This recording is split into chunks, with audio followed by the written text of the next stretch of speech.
इसमें इंटरेस्टिंग, ऐसा कोई केस है क्या जिसमें 3 numbers are in AP as well as are in GP? ऐसा हो सकता है क्या? यानी वही 3 नंबर AP में भी है और GP में भी है, इज इट पॉसिबल? वो कब होता है?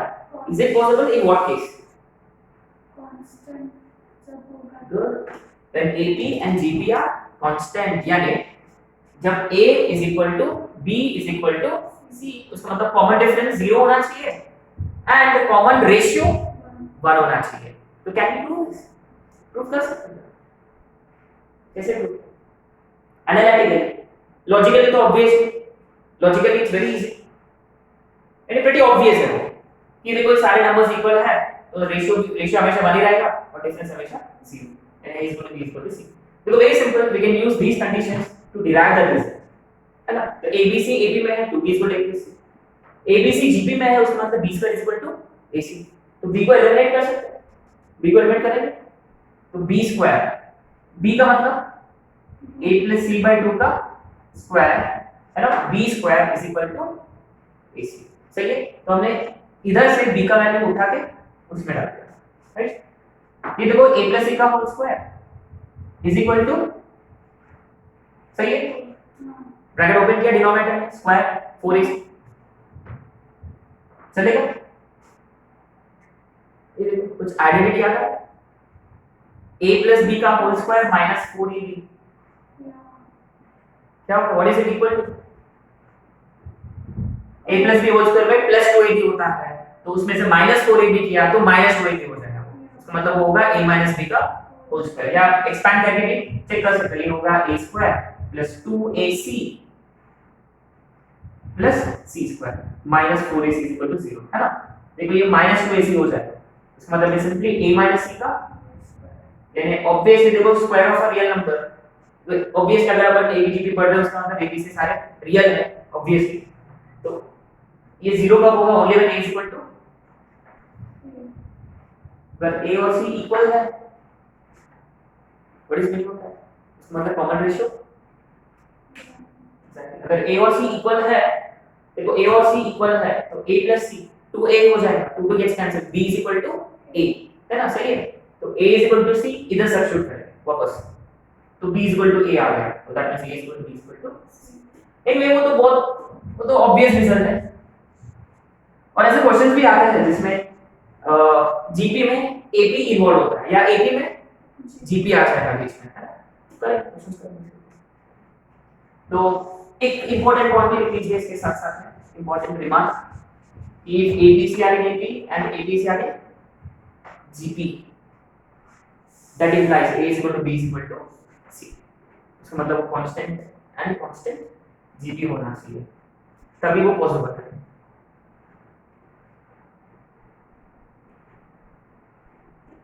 एक सिंपल सा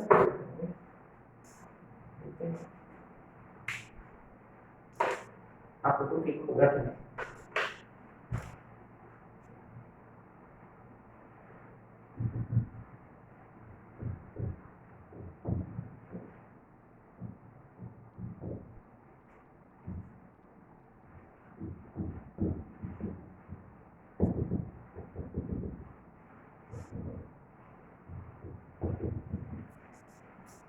बहुत ही सिंपल क्वेश्चन है ये, देखिए ये तीनों टर्म्स एबी में है, a b square c cube, a square b cube c raise to 4, a cube b raise to 4 c raise to 5। तो आपने नोटिस किया है, look at the powers of a का डिग्री देखो, पहले 1 उसके बाद में 2 बाद में 3, look at the degrees of b, what's happening? बढ़ते जा रहा है बाय 1, है ना? ये किसमें होता है? देखो c का पावर भी बढ़ते जा रहा है, तो लेट्स अंडरस्टैंड दिस वे, ये वाला टर्म लाने के लिए ये वाला टर्म को क्या करना पड़ेगा? b से सिर्फ b से मल्टीप्लाई करें, नहीं b into a b c से, है ना? तो सबका पावर बढ़ते जाना, तो a से भी मल्टीप्लाई करना है, b से भी मल्टीप्लाई करना है, c से भी मल्टीप्लाई करना है, AP में भी है GP में भी है, एग्जैक्टली गुड, है ना? तो इसका मतलब एक्चुअली तीनों टर्म्स जीपी में भी है और जिसका कॉमन रेशियो है a b c, देखो ये तीनों टर्म्स एपी में भी है और जीपी में भी है, वो तभी पॉसिबल है all the terms are equal and common ratio should be equal to 1 यानी a b c should be equal to आगे समझ में पक्का next question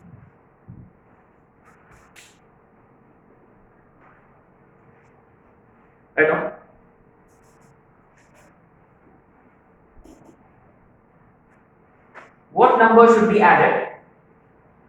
what number should be added to each of what number should be added to each of 3 9 and 21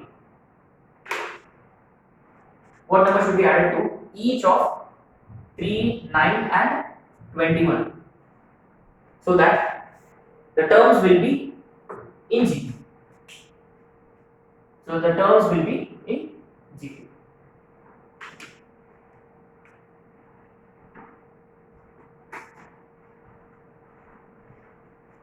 simple तो what is it trying to say ये already GP में है क्या कि इसको कोई नंबर ऐड करना है तब जाके जीपी में कन्वर्ट हो जाएगा ऐड करना है तो जीपी में कन्वर्ट हो जाएगा सही है तो ऑब्वियसली कौन सा नंबर है यू डोंट तो what you always do if you don't know something let the fixed number let the number to be added be कोई भी number x and whatever let the number to be added be x let the number to be added be x then what will the numbers become remember सिर्फ एक ही number का add करें कि सारे numbers का add करें सारे numbers को यानी 3 + x 9 + x 21 + x अगर ये जीपी में ये तीनों नंबर जीपी में सही है उसका मतलब obviously therefore these numbers are in GP इसका मतलब 9 + x का whole square equal to 3 + x into 21 plus ये तो हो जाना चाहिए गिव इट आंसर पता है इसका क्या वैल्यू है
आगे आंसर x इक्वल टू 3 देखो ये करने का एक दूसरा तरीका है बहुत बढ़िया है और ये कॉन्सेप्ट एक्चुअली अपन नेक्स्ट क्वेश्चन में आता है ठीक है ना क्या है एक्चुअली तो ये 3 नंबर्स जीपी में है तो what is the basic condition when are 3 terms are in GP एक तो कंडीशन तो b बिल्कुल नहीं लेकिन ये डिराइव किया कैसे है b/a = c/b यानी सेकंड अपॉन फर्स्ट यानी 9 + x upon 3 + x is equal to 21 + x upon 9 सही है करेक्ट तो अपन क्या कर सकते हैं we can apply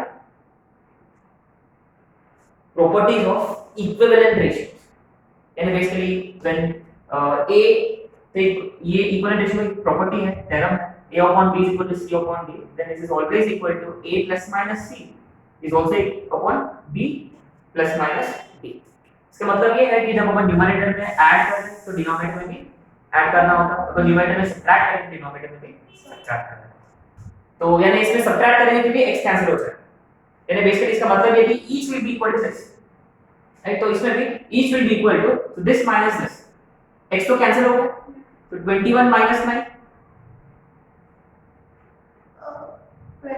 this minus this 6 इसका मतलब कितना हो गया 2 तो ये कंसीडर करो क्रॉस मल्टीप्लाई करो तो 9 + x = 6 + 2x therefore x = सही ऐसे भी कर सकते हैं अपन है ना इसके देखो इसके पहले अपन क्वाड्रेटिक से डील कर लेते हैं अभी क्वाड्रेटिक एलिमिनेट हो गया ठीक है, एक्चुअली इसका एप्लीकेशन नेक्स्ट क्वेश्चन में। Let's move on to next question. देखो अगर x का जगह 3 डाला तो व्हाट इज जीपी किया 6 12 एंड 24 है ना, कॉमन रेशियो। देखो कॉमन रेशियो आया 2 इधर, तो सब next question. Write down if second term, third term and sixth term, if second term, third term and sixth term of an AP are in GP, of an AP are in GP. So second, third and sixth term, second term, third term and sixth term of an AP are in GP. In a basically second, third and sixth term of an AP है ना, तो ये actually ये terms है AP के terms है। तो remember AP का फर्स्ट टर्म नहीं पता, कॉमन डिफरेंस भी नहीं पता, तो how do you always start that the first term भी A, कॉमन डिफरेंस भी B। इसका मतलब टेल मी, तो सेकंड टर्म क्या होगा A plus B, और थर्ड टर्म सिक्स्थ टर्म। अब ये एक्चुअली ये तीनों terms are actually in GP. ये तो दिया हुआ कि A2, A3, A6 are actually GP. then find common ratio of GP, then find common ratio of GP and common difference of AP। दोनों भी फाइंड करना है, GP का कॉमन रेशियो और AP का कॉमन डिफरेंस।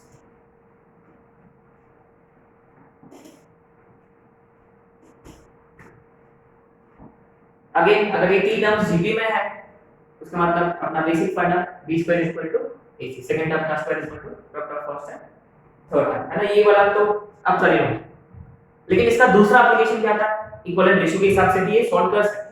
कैसे, अगर ये जीपी में है उसका मतलब a2 by a1 is equal to, अभी देखो ये तो कॉमन रेशियो है, समझ में आ रहा है, ये तो कॉमन रेशियो है a2 by a1 is equal to a3 by a2, right.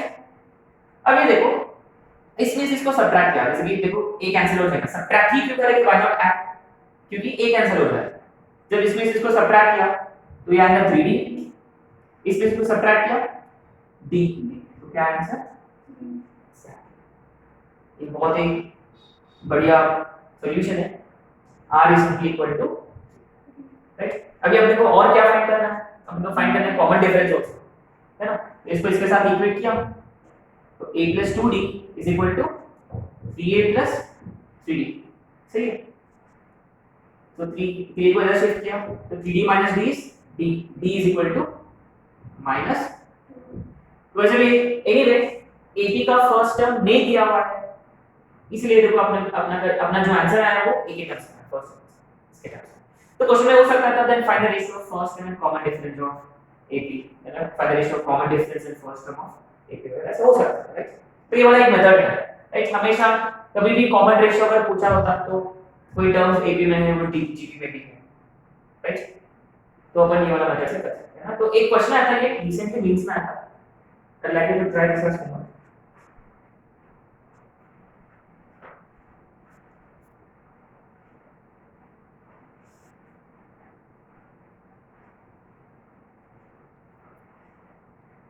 Okay, if second, fifth and ninth terms, if second, fifth and ninth terms of a non-constant AP, if second, fifth and ninth terms of a non-constant AP are in GP, then find the common ratio of the GP, then find the common ratio of the, क्या भी बता दो answer फटाफट।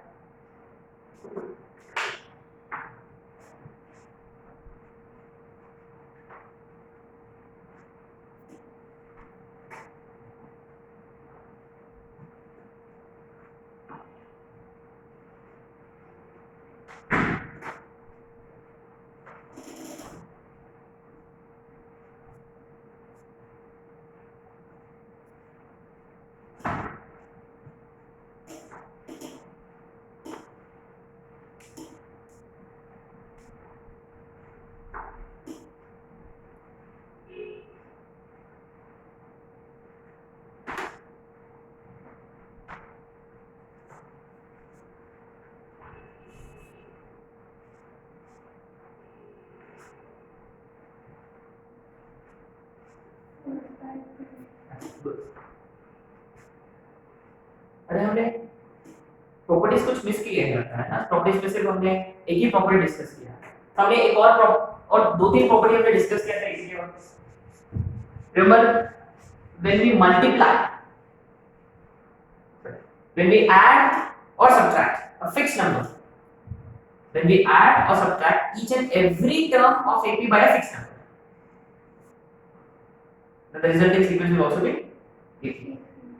And what is the ये actually fifth में कितना है उसके corresponding property का that add जीवन में भी है। तो फिफ्थ का ये सेकंड प्रॉपर्टी यानी बेसिकली a1 प्लस और माइनस के, a2 प्लस और माइनस के, a3 प्लस और माइनस के and so on are also in AP, राइट। अगर a1 a2 a3 and so on an are in AP, then a1 plus और माइनस के, a2 प्लस और माइनस के वगैरह आल्सो इन AP। यानी किसी AP में सारे टर्म्स को कोई फिक्स नंबर से ऐड किया या सब्ट्रैक्ट किया तो resultant sequence will always be AP। Next multiply किया या डिवाइड किया तो भी वो AP में ही रहेगा, यानी a1 के, a2 के, a3 के एंड सो ऑन an के। रिमेंबर मल्टीप्लिकेशन डिवीजन इसी में आ गया कि एक फ्रैक्शन भी हो सकता है, ठीक है, ये भी AP में ही होगा। एंड मोर ओवर हमने दो अलग-अलग APs कंसीडर किया और दो APs को ऐड किया या सब्ट्रैक्ट किया, जैसे कि a1 a2 a3 and so on an belongs to first AP, say b1 b2 b3 and so on bn belongs to second AP, right। तो इन दोनों का एडिशन या सब्ट्रैक्शन है a1 प्लस और माइनस b1, a2 प्लस और minus b2 and so on an plus और minus bn will also be AP। लेकिन इनका डिवीजन AP में नहीं है, इनका division will not be AP, है ना। तो आप तो वेरीफाई कर सकते हो रिजल्ट से। सो जीपी का प्रॉपर्टी का सेकंड, ये देखो जीपी में अगर कोई फिक्स नंबर आपने सारे टर्म्स को ऐड किया सब्ट्रैक्ट किया तो resulting sequence will not be GP. Multiply या डिवाइड किया विल बी जीपी, यानी a1 into k, a2 into k and so on an into k will still be gp। अगर a1 a2 a3 gp में रखा तो if all the terms of gp are multiplied or divided by fixed number then resulting sequence will also be GP। और तीसरा point आपने दो GPs consider किया, इनका डिवीजन या इनका multiplication will actually be GP, लेकिन उनका addition subtraction will not be GP, है ना। तो रिमेंबर GP में ये मल्टीप्लिकेशन डिवीजन ज्यादा अप्लाई होता है, AP में एडिशन और सब्ट्रैक्शन, सही। और एक लास्ट पॉइंट कल अपन सम इंट्रोड्यूस करेंगे, ठीक है। तो लास्ट पॉइंट इंक्रीजिंग जीपी, देखो बीच में हमने एक टर्म यूज किया है कांस्टेंट एपी करके। रिमेंबर एपी कांस्टेंट कब होता है, जब b इक्वल टू 0 होता है ना। तो वो डिक्रीजिंग कब होगा, जब b नेगेटिव होगा। ये पॉइंट नंबर कितना 7 के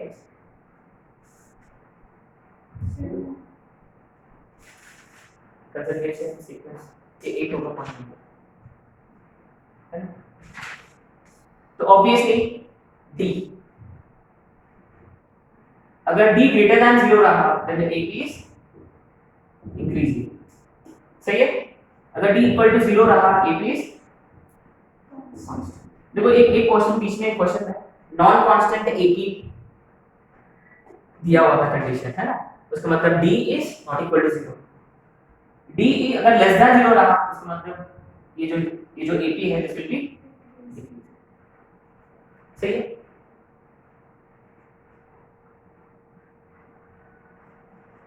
सिमिलरली लेकिन जीपी में GP actually depends upon first Q why is दो cases.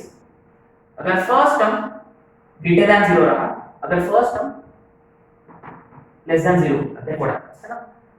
Okay with this so r if r is greater than 1, say देखो a positive r greater than 1, एक simple सा एग्जांपल 2, अगर first term 2 consider किया positive, common ratio let's consider 3, तो second term क्या होना चाहिए 2 into 3 6 into 3 18 ऐसे हम देखो बढ़ते जा रहे टर्म्स उसका मतलब क्लियरली जीपी इज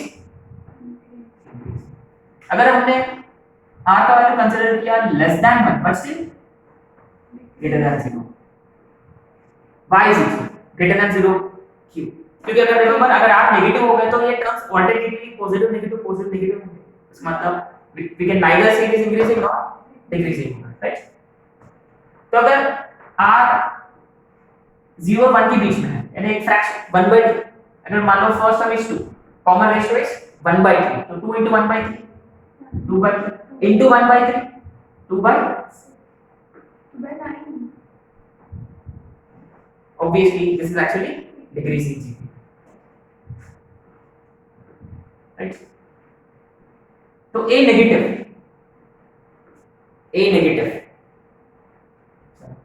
माइनस है ना a नेगेटिव -2 अब इसको 3 से मल्टीप्लाई किया है ना तो ये होगा -6 3 से मल्टीप्लाई किया -18 देखो ये टर्म्स इंक्रीज हो रहे हैं कि डिक्रीज हो रहे हैं डिक्रीज हो रहे हैं इसका मतलब इज एक्चुअली डिक्रीजिंग जीपी है ना a negative r greater than 1 है उसका मतलब एक्चुअली डिक्रीजिंग जीपी इसका मतलब ये तो ऑब्वियसली क्या होना चाहिए